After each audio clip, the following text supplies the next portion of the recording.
Je vous accueille tout à l'heure, je le disais, en sujet d'accueil. Emmanuel Macron a annoncé ce jour en Conseil des ministres en France la fin du franc CFA dans la zone ouest africaine qui sera remplacée par l'ECO, avec cette curiosité que cette monnaie, la nouvelle monnaie dite remplacer le franc CFA, reste toujours avec une parité fixe avec l'euro. En réalité, on ne touche pas à ce qui est essentiel. Et c'est ça le problème. Pour beaucoup d'entre nous, ça nous a effectivement, comme vous l'avez dit, fait sourire. Et on aurait pu s'en tenir à cela si ce n'est que cela engageait la vie de près de 200 millions de personnes. Et ce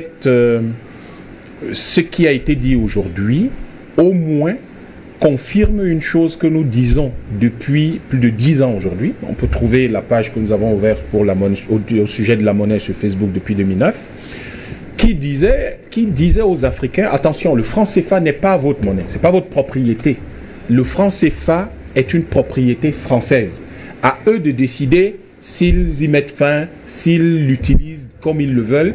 Ça contredit un peu ce que disait le président Idriss Déby à un moment donné, à savoir que le franc CFA est un patrimoine africain et que c'est à nous d'en faire ce que nous voulons. Non, non, non. C'est une propriété française, protégée par la propriété intellectuelle, et donc les Français en sont vraiment les propriétaires. Nous louons cette propriété française, qui n'est pas une monnaie, qui est une facilité de paiement. Nous la louons et nous l'utilisons dans le cadre d'accords léonins, d'accords néocoloniaux qui ont consacré l'utilisation de cette monnaie. Seulement, je ne voudrais pas rentrer dans les détails de l'euro. On en a parlé en long en large sur vos plateaux ici il y a quelques mois.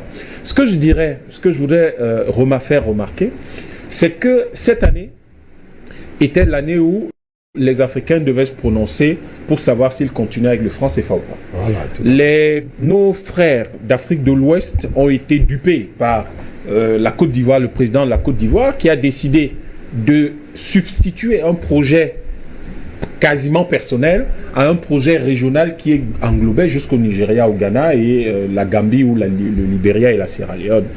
Et nous avons eu les retours qui ont été faits, à savoir que de toutes les façons, le Nigeria et le Ghana ne voyaient pas du tout comment ils pourraient se mettre dans une monnaie où la France aurait le droit sur laquelle la France aurait le droit de regarder. Elles ont leur, je vous relance, elles ont leur monnaie, et cette monnaie a une parité fixe avec l'euro. Et comment ça peut fonctionner? En réalité, ils ne comprennent même pas, d'autant plus qu'ils parlent avec des gens qui n'ont techniquement aucune expérience de gestion monétaire. C'est-à-dire que techniquement, sur le plan purement économique et financier, ce qu'on appelle la BEAC ou la BOSP, les banques centrales d'Afrique de l'Ouest, les banques des États de l'Afrique centrale, en fait, techniquement, ce n'est pas des banques centrales. C'est pour ça d'ailleurs qu'elles n'ont de lien avec aucune autre banque centrale dans le monde. Donc aujourd'hui, ce qui nous reste, il nous reste un brin d'espoir. Je n'ai jamais autant espéré que le président Paul Biya fasse quelque chose.